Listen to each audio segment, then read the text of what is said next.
அதாவது 2 லிஜெண்ட், 3வது லிஜெண்ட் அவர் சொன்னால் ஆக்டிங் சொன்னால் ஒத்துக்க மாட்டார். நான் மிஸ்கின் சார் அந்த தலைவனை தான் சொல்கிறேன். நான் எங்கேப்பா நடிக்கிறேன், நான் ஏனத்தானோ பண்ணுறேன், அது நல்லா இருக்குதுன்றாங்கன்னு அவர் தூங்கிட்டாருன்னு நினைக்கிறேன். தலை தலை இல்லை, அது ஒரு ஹேபிட் தான் அவருக்கு எப்போவுமே. அது தப்பான பனீஸ் தலை பனீஸோடா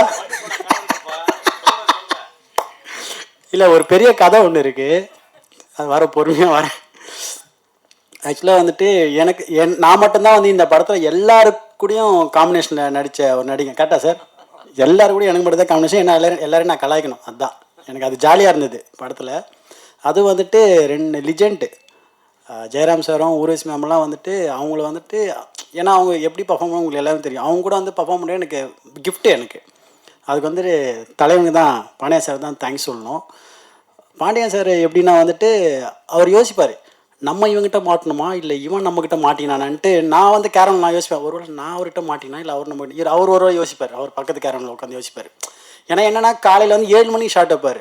ஃபஸ்ட்டு நான் 7 மணிக்கு ஓகே 7 மணிக்கு நம்ம சொல்லுவோம், பட் மோஸ்ட்லி நிறைய பேர் 7 மணிக்கு வைக்க மாட்டாங்க. நான் வழக்கம் போல் வந்துட்டு நம்ம சாங் ஷூட் மாதிரி ஏர்லி மார்னிங்கே போய்டுவேன் ஷூட்டிங்க்கு. இப்போ 7 மணிக்கு ஷார்ட்னா நான் 6 o'clock 6:15 போய்டுவேன். கரெக்டாக போனோன்னே வந்துட்டு ஒரு 6:45 ஃபோன் பண்ணுறாங்க, ஷார்ட் ரெடின்ட்டாங்க. ஷார்ட் ரெடியாக 6:50க்கெலாம் வந்துட்டு ஷார்ட் ரெடியாக இருக்குது அப்படின்னு போய் பார்த்தா இவரு ஜார்ஜெலாம் ஆல்ரெடி ஒரு ஷார்ட்டை முடிச்சுட்டு அடுத்த ஷார்ட்டு போயின்னு இருக்காங்க. ஓ ஓகே, இவங்க இந்த ஸ்பீடாக சொல்லிட்டு அடுத்த நாள் நான் பண்ணுறேன், நான் வந்து 5:30 மணிலாம் போய் ஸ்பாட்டில் உட்காந்துறேன் நான். சரி வாங்க பார்த்துலான்ற மாதிரி தான். அப்போ 6:30 மணிக்கு போகிறேன், இவர்கிட்ட நான் வெறுப்பேற்றுறேன், தலை என்ன தலை ஷார்ட் இன்னும் வைக்கலையான்ட்டு.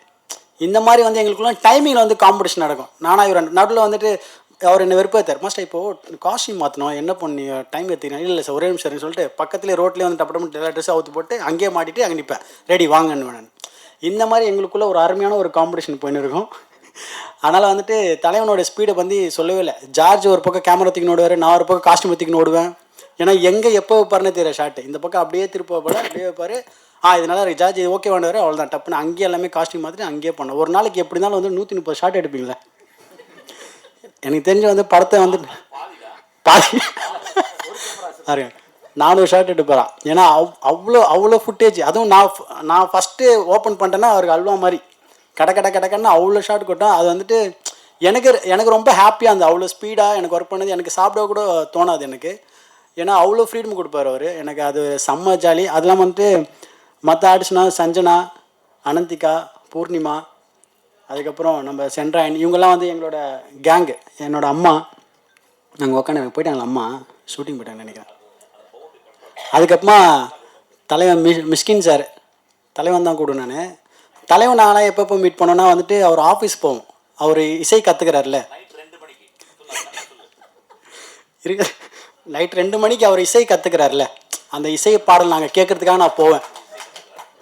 இல்லை மியூசிக் வந்து அவர் படம் பண்ண போகிறார், சீக்கிரத்தில் ஆல்பம் பண்ண போகிறாரு. நாங்கள் போவோம் 2 மணிக்கு போயிட்டு பன்னீர் சோடா வாங்கிட்டு போவோம். ஜஸ்ட்டு பன்னீர் சோடா வாங்கி போயிட்டு வரேன். சார் சொல்லுங்கள் எப்படி உங்கள் மியூசிக் பயணம் போகுது, ஏதோ ஒரு பாட்டு ஒன்று பாடுங்க, ஏதோ ஒரு பொண்ணு அந்த இனிமேல் வந்து அந்த பன்னீர் சோடா ஓப்பன் பண்ணி குடிச்சுனே அவர் பாடுவார். அப்புறம் புக்கை பற்றி பேசுவார், புக்கை படித்து காட்டுவார். இந்த மாதிரி டிஸ்கஷன்னா எங்களுக்கு தலை இருக்கு தலை. ஆமாம் தலை. இல்லை அது வந்துட்டு அது ரொம்ப இன்பமாக இருக்கும் அந்த இரவு எங்களுக்கு.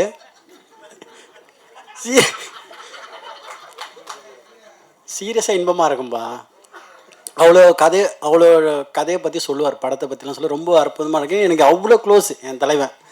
அதனால் வந்துட்டு இவங்க எல்லாருமே இந்த படத்தில் ஒரு படத்தில் இருக்கிறப்போ அது எவ்வளோ ஜாலியாக என்ன மாதிரி இருக்குது நீங்கள் பாருங்கள். அதுவும் பாண்டியன் சார் வந்துட்டு எனக்கு தெரிஞ்சு வந்துட்டு அவர் இந்த மாதிரி ஜேனர் இது வரைக்கும் எடுத்தது இல்லை. ஃபஸ்ட் டைம் வந்துட்டு நானே அவர் கதை சொல்கிறப்ப யோசிச்சேன், சார் என்ன சார் ஃபஸ்ட் டைம் உங்கள் ஜேனரே இல்லாத ஒரு கதையாக இருக்குன்ட்டு. அவ்வளோ இருக்குது, மிஸ்ட்ரி இருக்குது, ஃபன் இருக்குது, காமெடி அவ்வளோ இருக்குது. ஆனால் நீங்கள் பாருங்கள், பார்த்து என்ஜாய் பண்ணுங்கள். Thank you so much. பரிமளானிக்கோ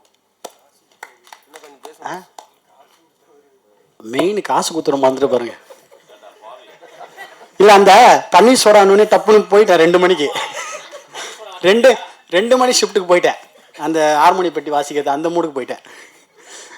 தமிழகுமரன் சார் அவர் வந்துட்டு ஆக்சுவலாக ப்ரொடியூசர் மாதிரிலாம் இல்லவே இல்லை. அது என்ன கேட்டாலும் என்ன இருந்தாலும் ஒரு ஃபேமிலி மாதிரி தான் அவர் ட்ரீட் பண்ணார். நான் என்ன மட்டும் இல்லை, இருக்கிற எல்லா ஆர்டிஸ்ட்டுமே அதை சொல்லுவாங்க. அவ்வளோ ஹம்பிளான ஒரு பர்சன், சான்ஸே இல்லை. அவர் வீட்டுக்கும் 2 மணிலாம் போயிருக்கோம்.